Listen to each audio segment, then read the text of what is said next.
Сайн болсон юм байна гэдэг би бас амар баярлал дотроо залбирал.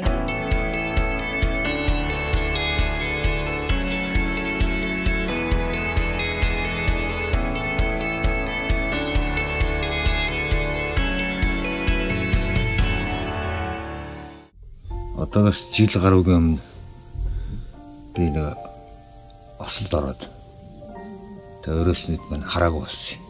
Юу ч харахгүй, тас харанхуй болсон. Тэгэл одоо ингээд аларлаа гэж бодоол. Хоёр дүүтэйгээ гэртээ байхад маань ээж маань залгаад аав чинь хараагүй болчлоо гэж надад хэлжсэн. Тэр үед мол надад маш их хэцүү байсан. Тэгээ гялс эмнэлэгт хэвтэл нэгдүгээр эмнэлэгт анхны хаалганд орсон. Анхны хаалганд орохдоо юм харахгүй байсан. Найдваргүй гэсэн. Хараагүй болоход маань аав маань болон манай гэр бүлд маш их хэцүү байсан. Тэгээ одоо яа одоо эмчнэр болохоор ер нь за бараг гордлохгүй дээ. Тань нүд ер нь гордлого байхгүй гэсэн.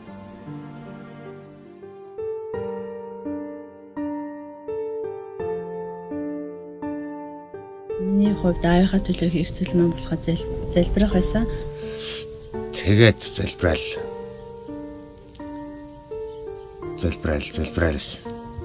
Тэгэл би нөхрөө аваачаал эмнэлэгт оруулаад өдөржингөө залбирсан. Манайг энэ хаалганд ороод нилээ утсан.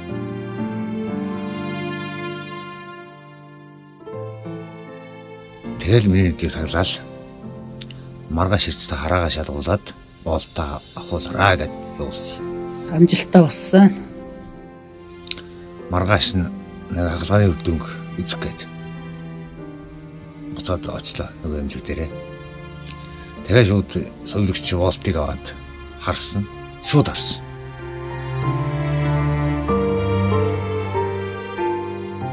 Баярлал. Тэгжэл бас л миний бие нэг тийм сонирн болоод надад айгүй гоё. Тэгж манайг өмнөдтэй болсон. Тэгээд биднэрд бол тэмдэглэлийн эцэг маань маш их тусалсан. Тэгээ хараа шалгах тэр самбар дээр гарсан 7-8 мөр уншижсэн. Энэ бол үнэхээр гайхалтай.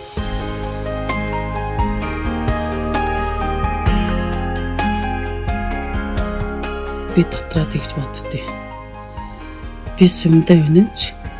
Би энэ сүмдээ мөнгөний явж явах ёстой юм байна. Би энэ сүмэн таслахгүй байх ёстой юм байна.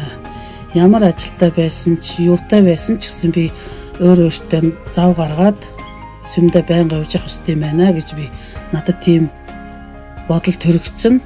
Хүндэтгэлийн өдрийг сагснаар би залбир зурсан. Тэгээд өөрт ямар нэгэн хэцүү зүйл тохиолдоход Есүс Христийг сан дурстаа. Сүмийн гишүүн болоогүй байхдаа манай гэр бүл маань хагас бүтээс ангиул өөрийн хийх юм хийдэг. Тэгээд ер нь бол нэг нэгтэйгээ ярилцах ер нь тийм боломжгүй байдаг байсан.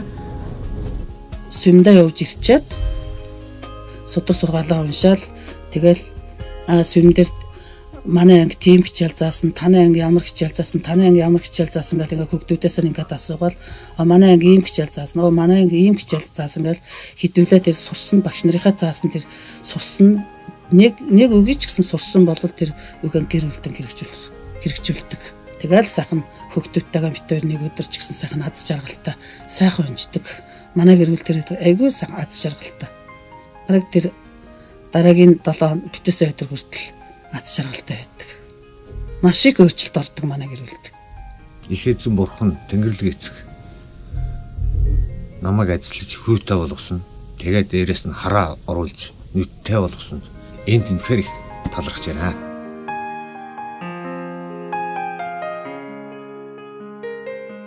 Түүнээс хойш одоо манай гэр бүл одоо өвчин зовлонгоо сайхан аз жаргалтай сайхан явж байна. Хүндэтгэлийн өдрийг сагснаар би бурханд найдахыг сурсан. Хамгийн гол нь эмч зэгцтэй л болж байгаа нь л даа хүн. Хүн дэвчээртэй байх хэрэгтэй. Өчигөн зүйлээс агуу зүйл үлрэн тохиолддог гэдгийг би мэддэг. Тэгээ манай гэр бүл хүндэтгэлийн өдрийг ариунаар нь сагснаар маш их ажлыг хүртсэн. Хүний нийгэмд хүн чинь амьдарч байгаа юм чинь дэвчээртэй байх хэрэгтэй. Ганцхан өдрийг яагаад бурхан зөрүүл болохгүй гэж